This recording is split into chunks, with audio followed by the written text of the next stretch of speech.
मार्गशीर्ष महिन्यातील हे 8 नियम पाळले नाहीत तर तुम्हाला पूर्ण व्रताचा फायदा मिळत नाही.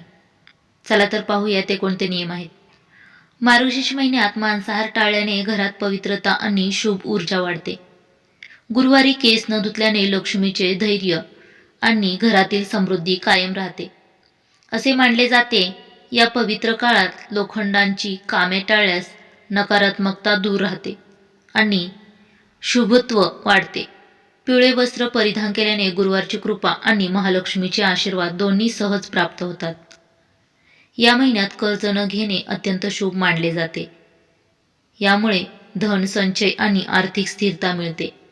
तुळशीला स्पर्श न करता फक्त दर्शन व दीपदान केल्याने घरात सौम्य, शांत आणि सकारात्मक वातावरण निर्माण होते.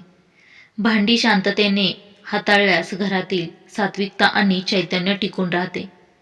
संध्याकाळी ईशान्य दिशेला तेलदीप लावल्याने इच्छापूर्ती, कुटुंबातल्या कल्याण आणि लक्ष्मी कृपा वाढते.